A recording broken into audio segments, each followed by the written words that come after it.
And so begins the fantastic journey of Phantasm.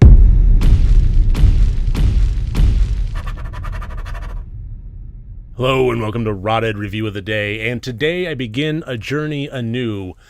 A while back I was thinking to myself, how do I handle franchise movies? How do I handle Nightmare on Elm Street, Friday the 13th, movies such as that have been hashed over countless times, but they always make new movies, and how can I possibly review the new movies without having already addressed the old ones?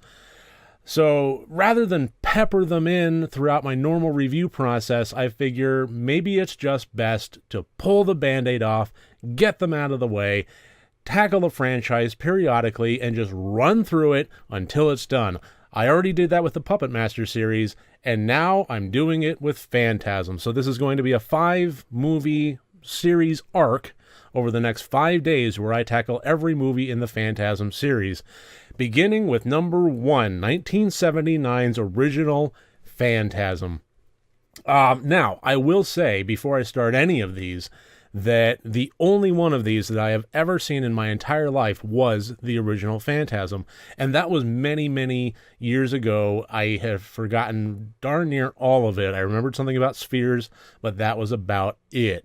So, I also know that this is a fairly well-received, almost revered movie franchise, and what I'm curious about is whether or not I'm going to wind up on board, whether I am going to be a Phantasm fanatic by the time I finish these movies. My impression after watching the first one is I thought it was enjoyable, I thought it was fun, I thought it had well-developed characters, surprisingly well-developed characters, iconic villain. But you take all those and you add them up, you make one big equation, and the final total sum of it is I still don't get it as far as the reverence for the series goes. But, we'll see if maybe my mind gets changed down the line. But to get into more details of this, let's get into the categories. As always, 4 different categories, each one worth up to 25 points for a total possible score of 100 points. The plot of this one, I gave a 16 out of 25. This followed the characters of Mike and Jody, and to a slightly lesser degree, Reggie. But Mike and Jody are brothers that are, pretty much on their own. Their parents have passed. Jody is the older brother taking care of his younger brother, Mike, who is a mid-teenager, sort, and very much looks up to his older brother. And I think because of abandonment issues that have arisen because of their parents passing, is very scared that his big brother is just going to hightail it for the next county and leave him behind. But that's just kind of the character setup. What winds up happening in this is at the funeral of a friend, Mike witnesses some extraordinary visual things that were very out of place, mostly in regards to a tall man, or in this case, the tall man, played by Angus Scrimm, and just some otherworldly supernatural strength and a weird application that was just off enough to cause him concern. And then odd things start happening from there, very odd things start happening from there, as the tall man is on to the fact that he has been discovered, and then it turns into a bit of a cat and mouse chase kind of situation where the characters are basically at that point fighting to stay alive. Reggie is a friend of the family that is kind of on board. He is an ice cream salesman that has an ice cream truck, and he kind of gets roped into some of these escapades as it continues on. This movie employed some narrative that was messing with alterations of time, of dream states, of reality itself. And for me, I'm not going to mark it down on any points because I don't think that it took away from the movie at all. I can see how some people might have been a little bit... You really do have to kind of pay attention to this movie. You have to keep on your toes because the narrative is going to jostle you this way and that. It's like an old wooden roller coaster as opposed to a sleek new steel one. But at the same time, I'm also not going to take add points to it because I also don't think it really added anything to the narrative. I think it just kind of was as far as that goes. But even so, I thought the plot was unique. I thought it was interesting, and I liked the characters that it developed. 16 out of 25. The intent, I gave a 14 out of 25. There were some really great deaths in here, just fun and interesting and unique. Very, very, very unique.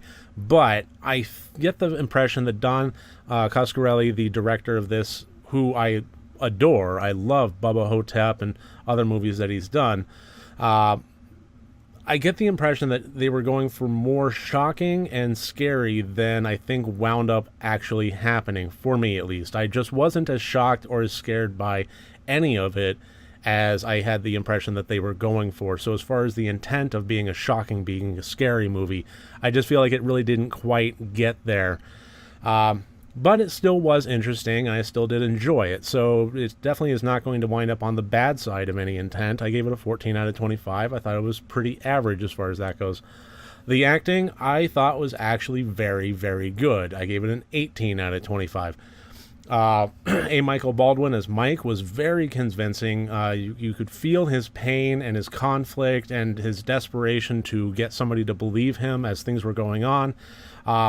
He had that kind of rugged, loner, badass side to him that I thought actually worked really well. It didn't come across as annoying in any way, and it very easily could have.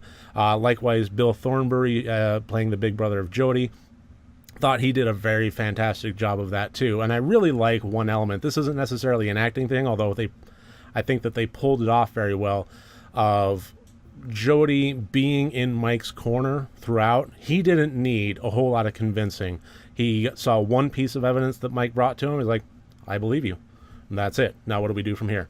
I really, really like that. It didn't spend the entirety of the movie one person trying to get anybody to believe him and just constantly being railed on. That gets a little exhausting. It's nice to basically say, I believe you. Let's move forward. Let's fight this together. Get to the meat of it. I like that. And I really couldn't talk about this without giving massive props to Angus Scrimm as the tall man. And absolutely, I will admit this, as much as I don't get the reverence of the film series so far, I will say that he is an absolute beauty of an iconic villain. I love the presence that he has, right down to his vocal inflections. Boy! I really loved it. Everything about it was great.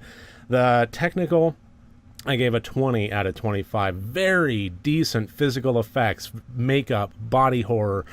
The effects that they applied here were convincing and interesting and unique, and you didn't see any wires hanging, you didn't see any you didn't see the man behind the curtain. It was pulled off very well.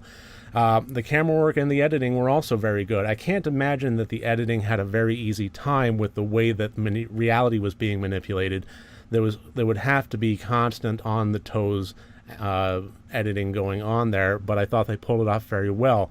As jarring as the movie could be, it never really lost me. I never spent more than a few seconds trying to figure out at what point, when a big reality shift happened, what actually occurred. I was just, okay, moving on. And I thought the editing was a really great example of how that pulled off well. So that gives us a total of 68 out of 100 points. I enjoyed it. I would recommend it. I thought it was fun. I liked it, but I am not a Phantasm mega fan yet.